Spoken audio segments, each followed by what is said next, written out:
Chapter 29. Until we meet again. This was almost surreal, or so Twilight had to muse. Not even almost, really. It just straight up was.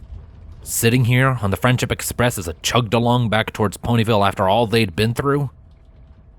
The track had been a surprisingly quick fix after Twilight had inconvenienced it during her little moment, at least with the application of the magics of multiple alicorns getting everything back in working order.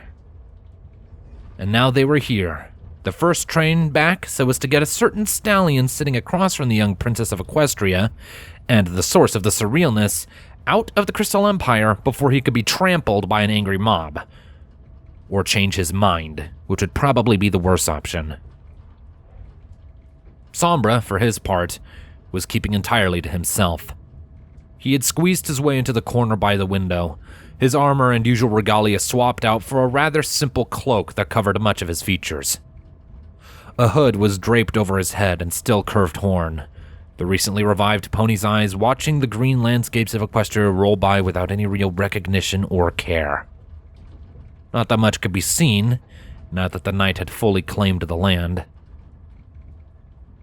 Twilight had to muse if he could go back to how she knew he must really look beneath the dark magical corruption. He had a normal horn once. She had seen it after all. Was he stuck like this? Or could he revert at any time, simply choosing not to? One more thing they would have to work through. The rest of her friends were bunched up in the same compartment, of course. Spike was stuck sitting to Sombra's side, though he seemed to be desperately trying to inch away from the dark mage, which, of course, also happened to get him closer to the next pony along, who so happened to be Rarity.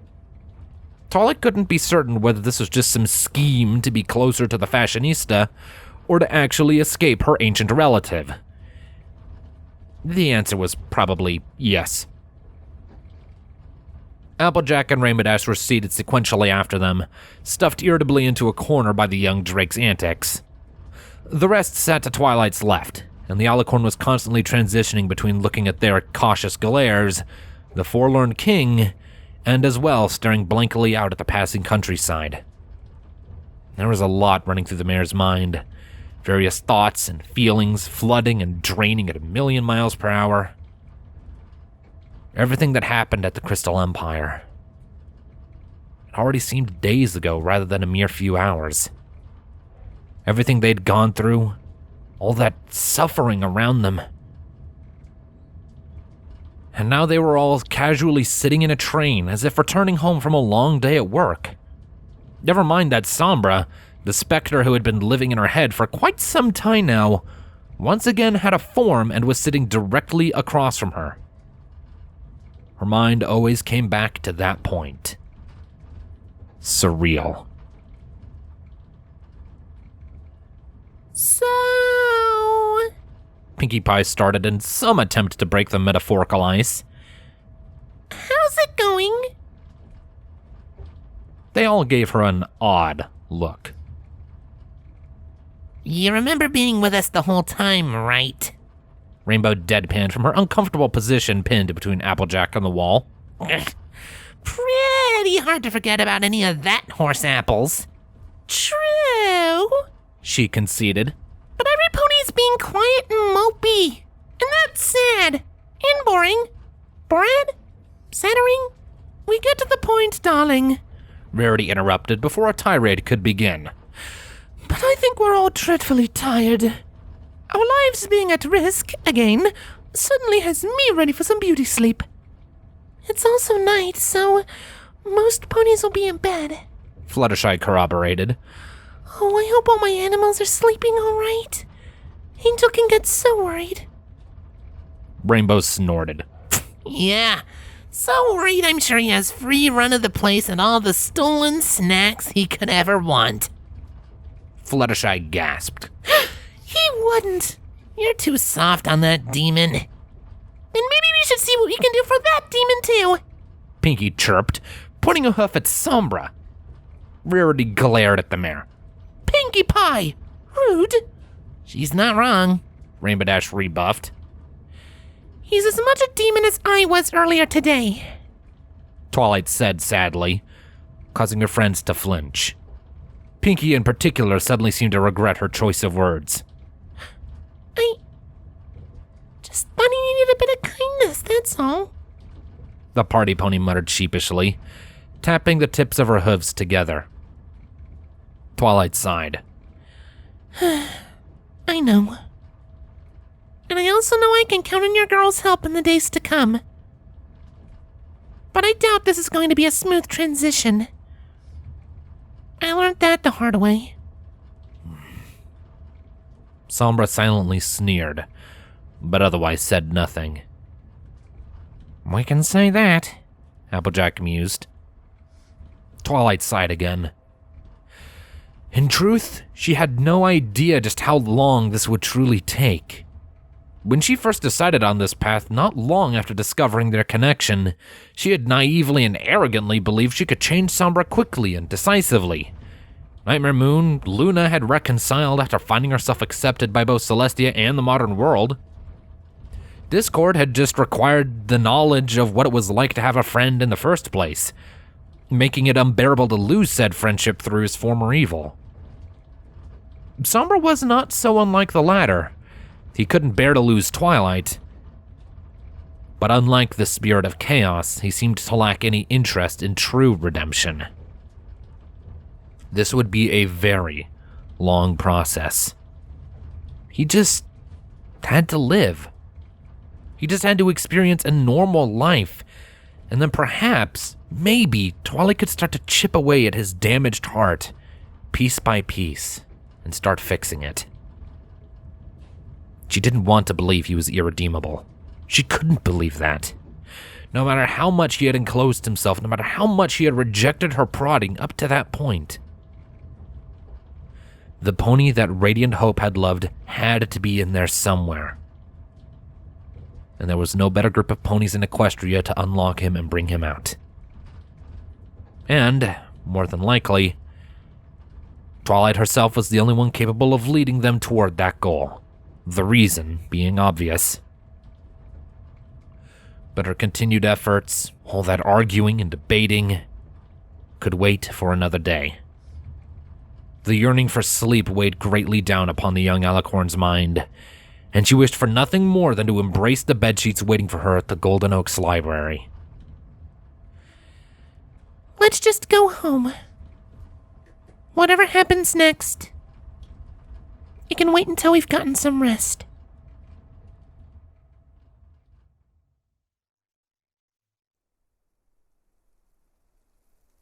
The night was a cold one.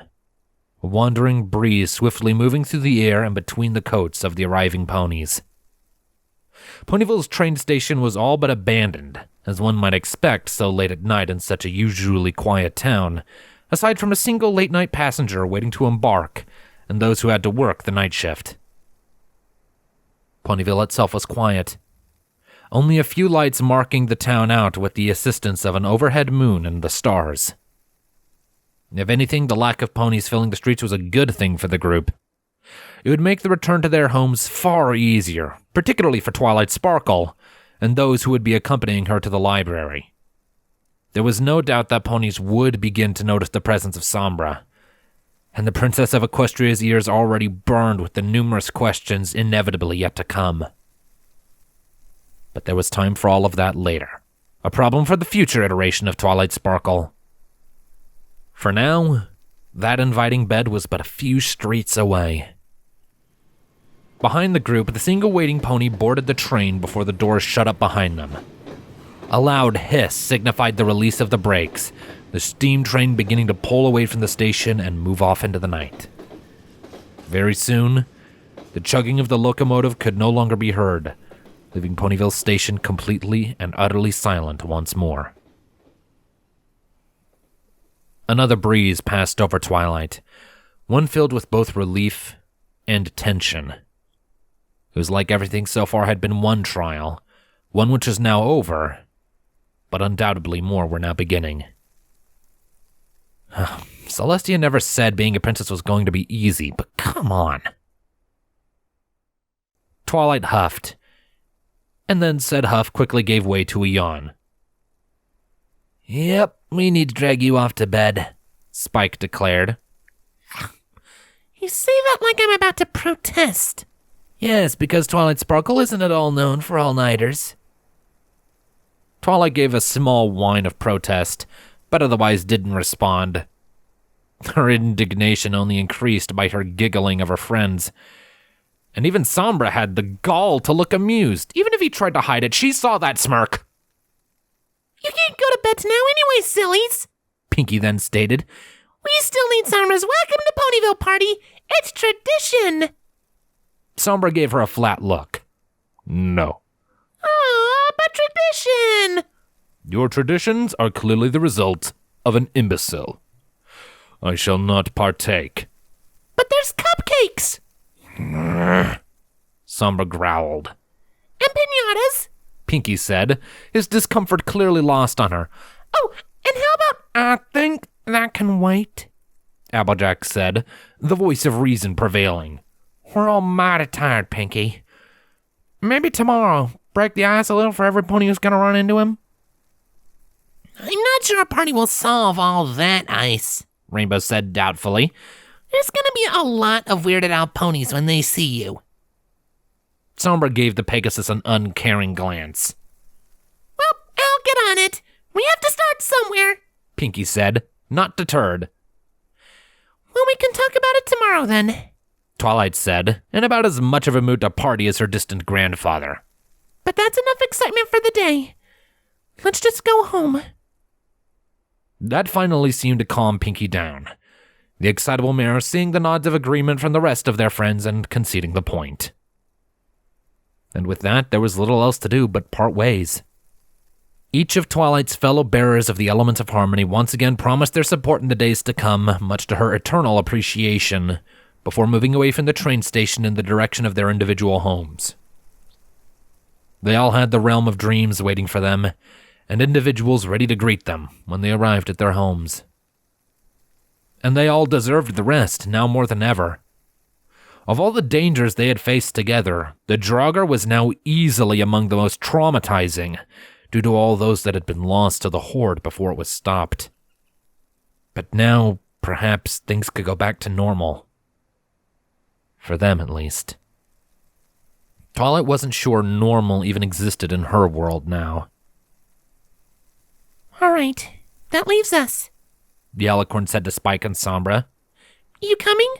Lead the way, Twilight, Spike confirmed, before they both then glanced to the side to see Sombra staring idly off into the moonlight. Or at least, I'm ready. Sombra paid them no mind, the hood of his cloak now down as he seemed to study the distant satellite. Whatever was going through his head, Twilight couldn't say. But after a few moments of respectfully waiting for him to finish, she coughed into a hoof to get his attention. Sombra? She called out. Are you all right? A question with an obvious answer, he said with a small amount of bitterness in his voice. But do not let it concern you. I shall follow on. Twilight went to say something more, but then stopped herself as her ears flattened. This was going to be a very long road indeed. The return to the library from that point was made in silence, only accompanied by the occasional hoot of an unseen owl. The streets were entirely empty and silent as the grave, leaving the path to the Golden Oak holding their home entirely open for easy navigation. Twilight, for her part, couldn't help but let out a breath as said tree finally came into view. Her pace quickened until she was stood before the front door, unlocking and admitting the group quick entrance into the library and home before flicking on a light. Who? Twilight's ears perked up, her eyes being drawn to a perch that was hanging near a small, high-up open window, on which sat an owl not unlike the one she'd heard hooting earlier. Perhaps they were even one and the same, which made sense. Aloysius, Twilight greeted her pet. You've been a good boy, I hope? Ooh, good to know. I never saw the need for a pet bird in this library of yours, Sombra said as he entered after Spike, closing the door behind him. An unnecessary annoyance. Ooh! Came the indignant retort from Aloysius. Sombra, that's who, Spike said impatiently. Twilight rolled her eyes. Spike, go to bed. I'll be up in a moment. Oh, all right. Do you... Just be careful, okay? She has nothing to fear from me, Sombra reminded the Drake. Right. And with that, Spike reluctantly slid away upstairs. Undoubtedly, he'd be dead to the world in his basket by the time Twilight did the same. With the two ponies left alone, excluding the ever-watchful owl, Twilight turned back to Sombra with a disapproving look. Aloysius happens to be part of the family, She stated. Any useful assistant when required to be. A well-trained annoyance is still an annoyance, Sombra dismissed, much like that Drake. Though he remains something of a son to you, it appears. Well, Twilight blushed. Anyway, you can have the guest room. I assume you remember where it is? Of course, he confirmed, and I shall take my leave to it. I have much to contemplate. Much like the punishment I now have to endure. It's not a punishment, Twilight argued. It's rehabilitation. The magic of friendship. Being subjected to a concept I never have and shall never want to be infected with is a punishment, Sombra retorted. More so than I cannot do anything to free myself due to your blackmail. But as it is, I will endure it for your well-being. Much is my weakness. Twilight sighed, but she chose not to push the matter further right now. All right, fine. Good night, Grandfather. Sombra paused as he approached the stairs, glancing back at her with an odd expression. Farewell, granddaughter. Twilight watched him ascend, sharing a tired glance with the owl perched above her. Who? Tell me about it. Twilight muttered. Good night. Twilight made sure to switch the light back off as she followed Sombra upstairs. She walked past the now closed door of the spare bedroom, as well as the bathroom, as much as a shower seemed appealing, and moved straight into her own waiting bedroom. As predicted, Spike was fast asleep and snoring soundly in his basket. Hopefully, his dreams were more pleasant than what any of what he'd seen might make of them. She moved past her bed, giving it a longing look as she idly wandered over to the balcony. She traced a hoof along the surface of her telescope and glanced up at the stars. She let the peaceful scene bleed away the remnants of her dread, worries, and fear as her mind and heart calmed. Things would be okay now. The direst part of all this was finally over. With that in mind, she was ready to finally fall beneath her sheets. And then something caught her eye. A wisp of shadow darker than even the night sky. It came from the library itself, from another window, floating off into... Oh, dang it. Without even a moment of hesitation, all her worries returning like a crossbow bolt straight to the heart, Twilight lit her eyes with dark magic and let the shadow flood within herself as her physical form faded from existence. With the shadow form spell engaged, Twilight emerged from the balcony and flew out into the night. Her mind screamed at her to stop, especially given what had happened earlier on. But with the wisp she'd seen directly ahead, Twilight instead pushed herself to move faster in her pursuit. The journey rapidly took the alicorn out of Ponyville and into the fields between the town and the Everfree Forest. It was here that the mass ahead of her started to slow, descending down towards the grass below and rematerializing into a vague equine shape. Twilight too started to descend upon, spotting this action. Her shadow swirled downwards until the tips of the blades of grass were enveloped, the darkness coalescing and returning into the form of the lavender alicorn.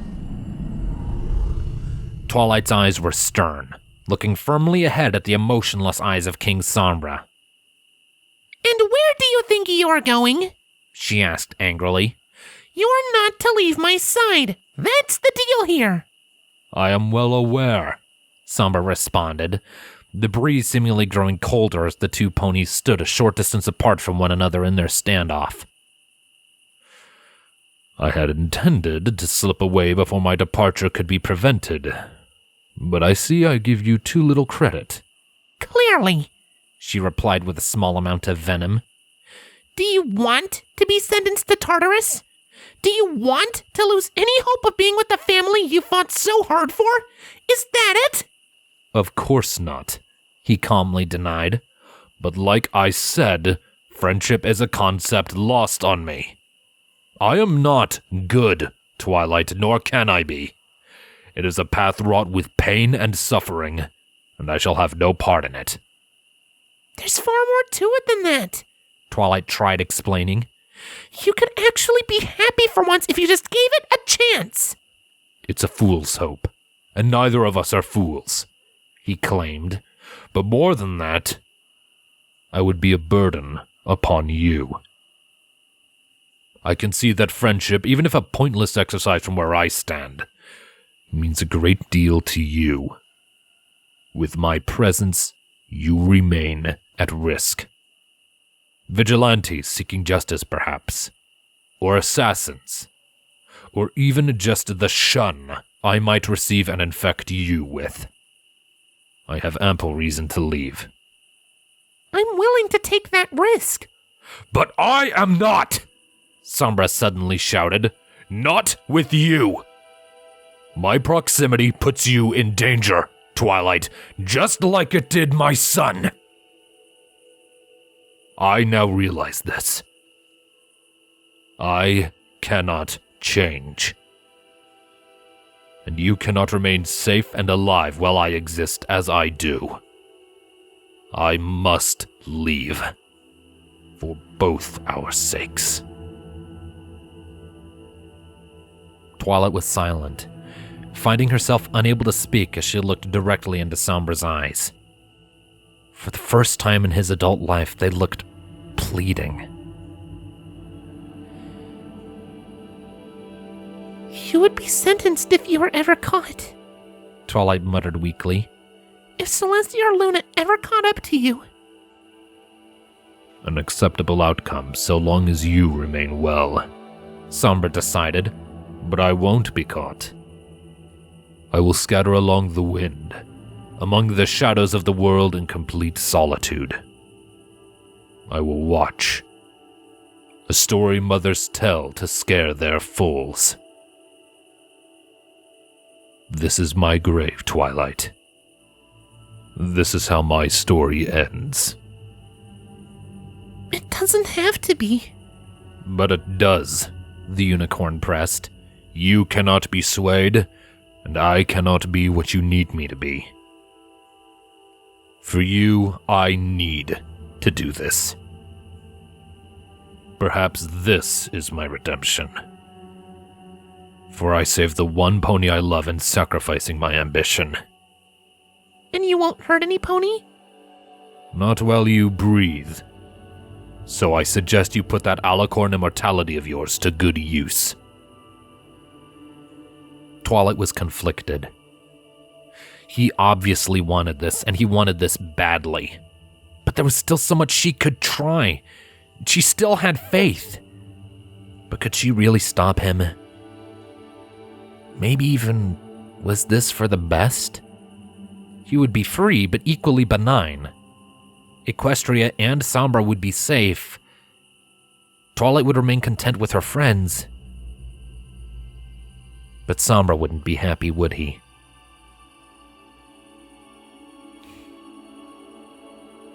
I know this isn't the solution you wished to find, he said regretfully.